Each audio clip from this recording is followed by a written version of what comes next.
Hi all, so I'm just going to show you how to make these scrunchies. They're made the exact same process, but this one has more rows, making it a little more scrunchier than that, as you can see. So they're made with the same stitch count and everything. It's just the more rows makes it look bigger and bulkier, so it's entirely up to you how many rows you do, but I'm going to show you how to do it. And they're really simple. All you need is some hairbands. Now I'm going to film with black because it's easy for you to see stitches on the black, but these ones work just as well. But what you want to do is make sure, let's use the black one so you can see. What you want to do is make sure you've got a thick headband. Thin ones under the strain of a load of yarn can snap. I've had that happen, especially if you're doing something like this, which you can see my tutorials for this as well. That's a lot of extra weight on the hair thing, and if you put too much on, it will snap when you're pulling around. It will get too much strain. So always stick to a thick one if you can. Now I'm using a 4mm hook. Hopefully you can see that right. And I'm just using some reclaimed DK weight yarn. This was, I think this was a jumper or something, I can't remember. But this is what I'm using because I never finished the actual jumper, so I figured I'd use it for something else. So all we're going to do is create a slip knot. For me, I hold the tail end here and the working yarn there, so it's like that. So there's the tail end, and then I twist this over so the tail end is above the working yarn there. Then I grab the working yarn, pull it through, and there's your slip knot. I always leave a really good tail end so that you can weave it in really well. Now what we're going to do for this style is we're going to chain 10. So 1, 2, 3, 4, 5, 6, 7, 8, 9, and 10. Really sorry if anyone was trying to do that and I was counting aloud. Okay, so now we've got a chain 10. Take it and pop the tail end through the loops that's on there, and then slip stitch into that first chain. Now it's joined through. I'm going to come a bit closer for you. So you see how it's now around that, and that's what we're going to do because it's going to work around and the hair thing will be completely hidden inside. Okay, so we're going to do, this is made, I don't know if you can see, it's double crochets. So we're going to chain 2, and then we're going to double crochet or UK treble crochet into the next stitch. And we're just going to do this around. So you obviously have 10 when you finish. So just go all the way around, doing double crochet, UK treble crochet. And this is the only row we're going to do. We're going to repeat this over and over again until it gets long enough to join together. And depending on how many rows you do, it depends on how scrunched up it looks. So it's a really simple process.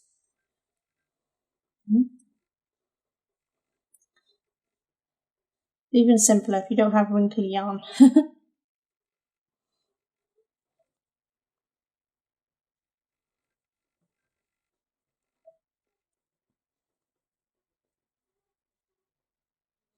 Let's count how many I've got on it. 1, 2, 3, 4, 6. Got 10, so we want to join in.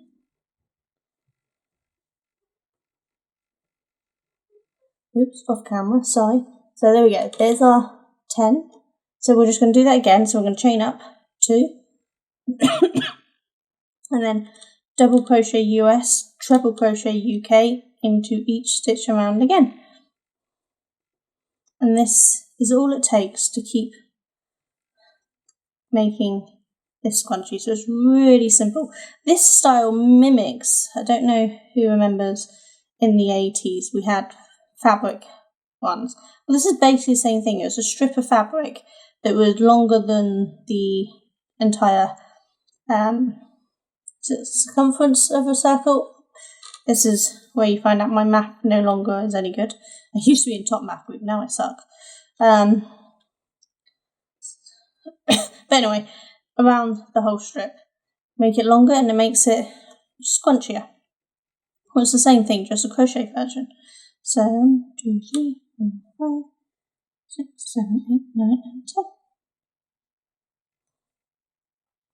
Come in and repeat the process again.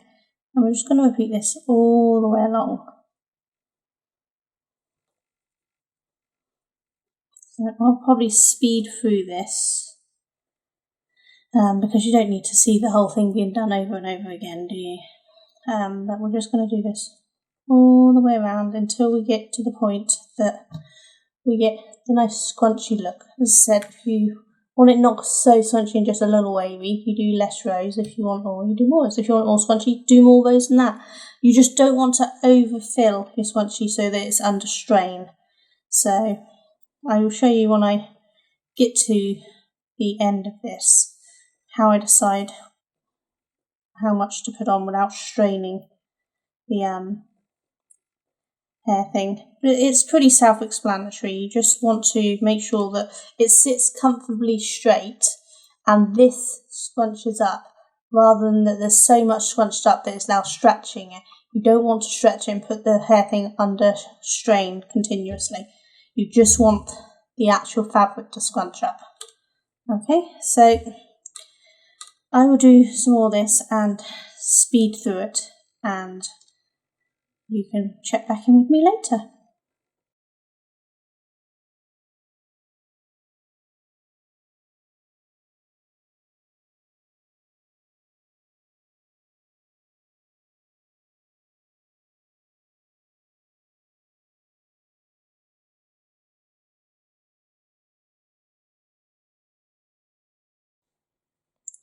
You'll get to a point while making this that you'll find it no longer turns smoothly around the hair thing because it's got so big it's catching around.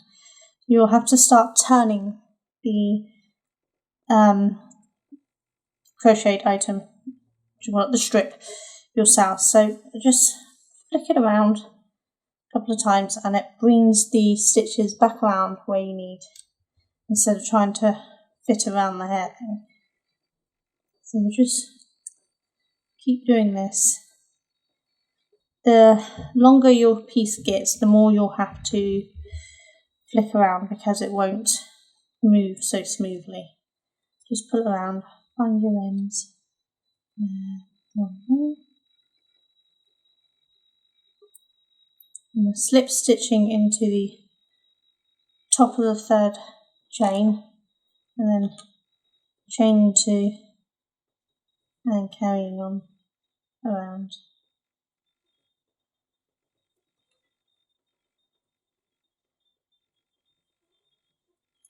Again, as you see, I've got it so it's now underneath, so we just need to flick it around a bit to bring those stitches back to the front that I need.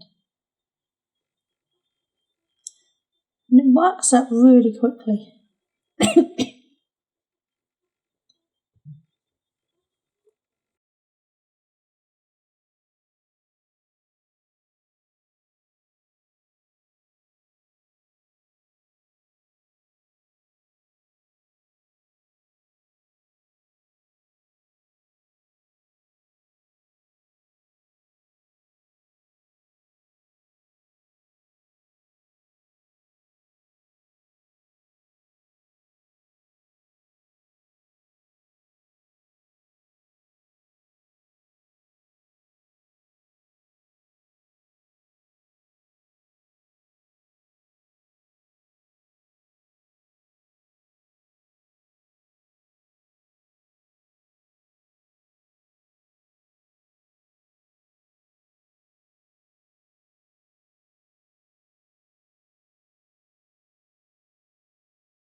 As you can see, If I didn't want it curly and I just wanted a straight round, I could join there now, and I just have a thicker headband that gives a nice thick band, which can look really pretty.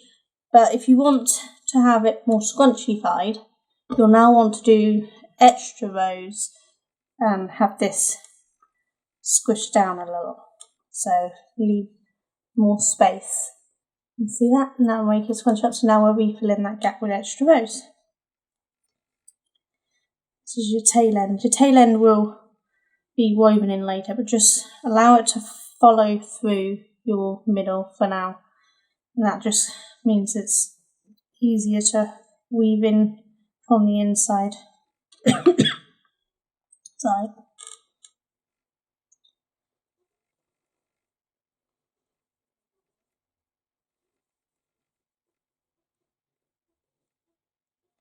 Now you could do this with single crochet, UK double crochets, but that makes a much thicker, more condensed fabric, and it doesn't necessarily give the nice smooth waves this does. So I prefer to use double crochet, but you're welcome to try it with single crochet US, double crochet UK, and see if you like that fabric, because some people do. It's just not something that I particularly like.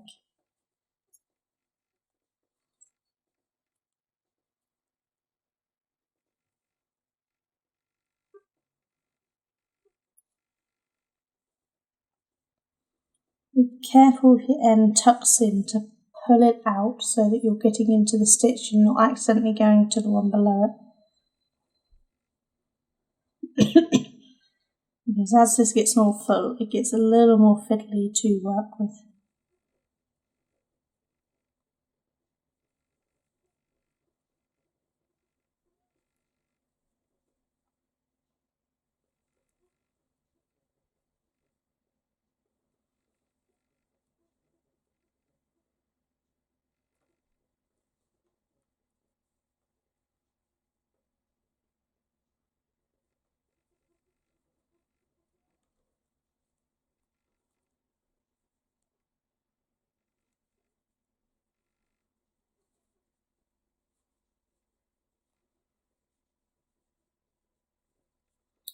Try to keep your ends so that they're flowing correctly, and that will be easier when you come to join it together. So if you twist this bit around, make sure you twist all the way around to keep an even straight piece.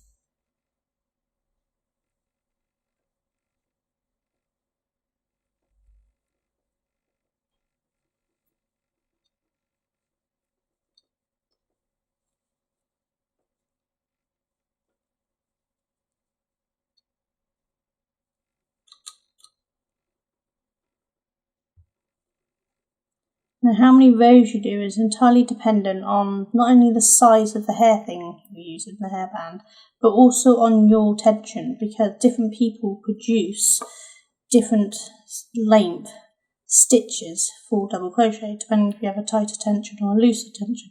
So I can't tell you how many to do, but you'll be able to make a judgment call just by making this and seeing how it sits.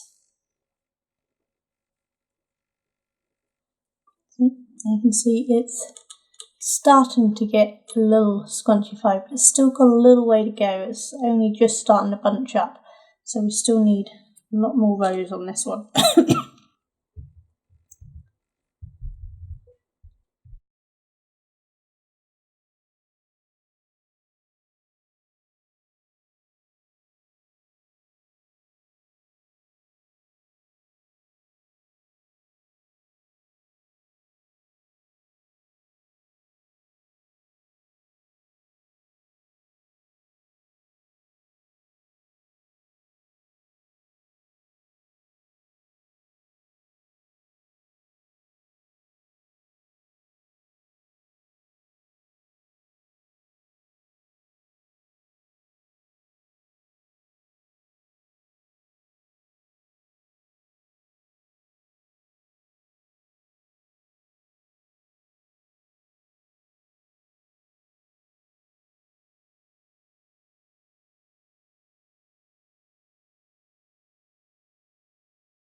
You see it's getting a little more looser and scrunchier as we go.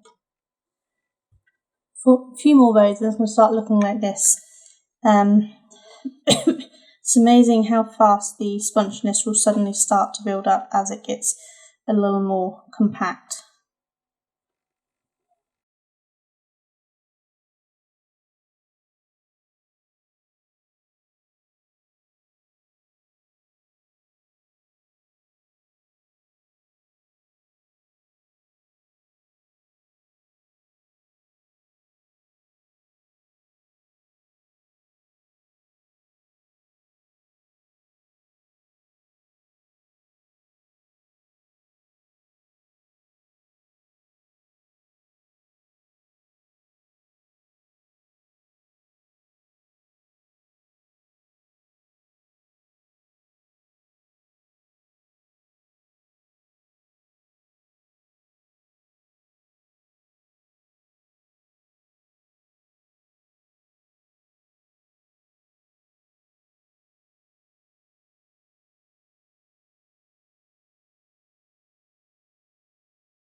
Okay, for tutorial purposes, I'm just going to leave this here. You can see where it is starting to scrunch up. Do more rows and you will get much more scrunchier ones. But for now, I'm just going to finish here so that I can show you how to finish it off. So what I'm going to do is slip stitch into the next stitch and start chain one to finish off. Break your yarn. Pull it through to secure it. And then we're going to sew that together. But I've forgotten my needle, 2 seconds. Back again, I got my yarn needle, sorry about that. So we're just going to, hopefully you'll be able to see this. So what we're going to do, you can see where the beads are. We're actually going to go around the post in there, then go to the next side and go around the post in there. So the post comes above and then back to the other side and go around the next post. What this does is it pulls them together and creates a little puff around it, which automatically gives the beginning of a scrunchy look. So you're just going to do this around each of the 10 posts so that it can fold in on itself. So make sure you're selecting the correct set of posts to go around. Just keep going round, almost back to the beginning. Give it a little twist to get to the other side, just like before.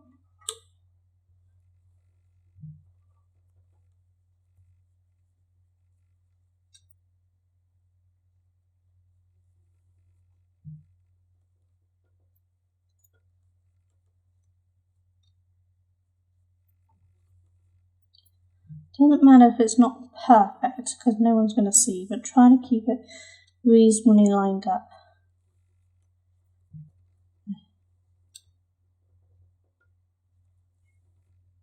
There we go. See the join there? So it locks them quite nicely and it automatically bunches those up together like that. So then you're just going to go round one of the legs of one of the posts with your yarn through the loop there just to knot it off, and then just hide your ends, so just weave them on in, and you'll do that for both ends and then you'll snip off, but I'll weave them in later. But then you get these lovely scrunchies. So as you see, that one's got less rows, but still it's quite pretty. And then this one has a few more rows and you get that little bit of scrunching, and then this one has much more rows. But you can see, even though it's got more rows, it's not expanding the hair thing. That's still relaxed and the same size as all of these ones, which is what you want. You want the band to stay relaxed, so it only go as far as this will scrunch up. You could probably fit a couple more rows in this, but I wouldn't go much bigger than this for this style. But there we go. So that is your fabric mimic scrunchies. Check out my videos for this style, which has 3 rows, 4 rows and 5 rows. Come out a bit more. Oh, you can see the edge of my board, sorry about that. And then this one has curlies, different amounts of curls on them. But all of these are available as video tutorials, so do check them out. I'll see you all later. Bye.